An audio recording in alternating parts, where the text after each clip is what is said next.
Yes, reka ngusuhuze kandi nkomeze nkwifuriza amahoro y'Imana aho nkurikiye kuri R Santana TV aho uri hose, nizere ko ibintu bimeze neza cyane, nizere ko birimo gukunda kabisa. Uyu munsi R Santana nkuzaniye iki?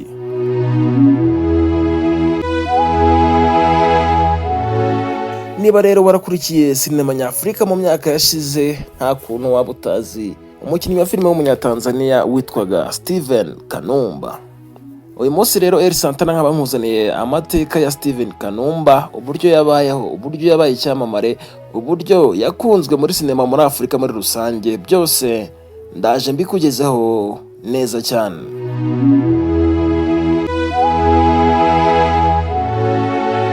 Steven Kanumba, amazina ye yose ni Steven Charles Kanumba, akaba yari umukinnyi wa filime w'icyamamare muri Tanzania no muri East Africa muri rusange. Yavutse ku itariki ya 8 Mutarama 1984 mu gace ka Shinyanga, akaba yaritabye Imana ku itariki ya 7 Mata 2012, yari afite imyaka 28.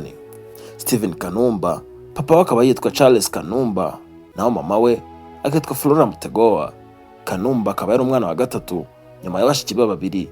Steven Kanumba yatangiye amashuri abanza ku kigo cya Bugoyi muri Tanzania, akomeza yisumbuye mu kigo cya Madui muri Tanzania nanone. Nyuma aza gukomereza muri Vosa Mission muri Tanzania. Steven Kanumba amashuri ye yasoreje muri Jitegeme High School, aho yavugaga neza indimi eshatu, harimo Igiswahili, Igisukuma ndetse n'Icyongereza, byose yabivugaga neza. Steven Kanumba mu mwaka w'1990 nibwo yatangiye gukina ikinamico mu rusengero. Mu mwaka wa 2002 yinjiye mu itsinda rya Kaole Art Group, aho yakinnye amakinamico nka Jahazi ndetse na Dila. Nyuma yaje kwinjira mu ruganda rwa filime muri Tanzania, atangira gukina amafilime. Ushobora kwibaza ngo Steven Kanumba yaje kuba icyamamare gute mu karere? Kanumba yamenyekanye cyane muri filime zitandukanye zo muri Tanzania, ndetse yaje no gukorana na sinema ya Nigeria Nollywood, aho yakinnye muri filime nyinshi. Izo nakubwira harimo nka Dar to Lagos. Ubuhanga bwa Steven Kanumba bwatumye bumwe mu bakinnyi b'abahanga bakunzwe cyane muri Afurika y'Iburasirazuba. Yitabye Imana tariki ya 7 Mata 2012, aho yitabye Imana azize gukomereka umutwe nyuma yo kugwa mu cyumba cye. Icyo gihe umukunzi we Elizabeth Michelle Lulu yari afite imyaka 17 icyo gihe. Yatawe muri yombi akurikiranweho urupfu rwa Steven Kanumba.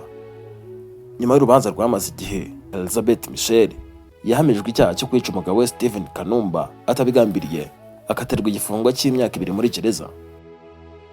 Nk'uko byavuzwe ko Kanumba ndetse na Lulu bagiranye amakimbirane, bikekwa ko byaturutse ku kuba Kanumba yaraketse ko Lulu yavuganaga n'undi mugabo kuri telefone hanyuma agashaka kuyimwaka. Ibi byatumye Steven Kanumba arakara cyane, afata Lulu aramukubita ndetse bararwana. Ariko mu gihe ayo makimbirane yari arimo araba, bakomeje gukimbirana. Bivugwa ko Steven Kanumba yatsikiye akagwa ndetse agakomereka ku mutwe. Nyuma y'iyo mpanuka bamujyanye kwa muganga, ariko biza gutangazwa ko Steven Kanumba yapfuye. Lulu yaje gufungwa nyuma y'urupfu rwa Kanumba. Yaje kurekurwa nyuma y'amezi 6, ahabwa igihano cyo gukomeza gukurikiranwa ari hanze. Hari benshi batekereje ko Steven Kanumba ashobora kuba ataraguye ngo akubite umutwe hasi ahita apfa, ahubwo haba hari ikindi cyabaye. Gusa icyemezo cy'urukiko cyemeje ko Steven Kanumba nyuma yo gukomereka ku mutwe ubwo yagwaga hasi aribyo byatumye ahita apfa.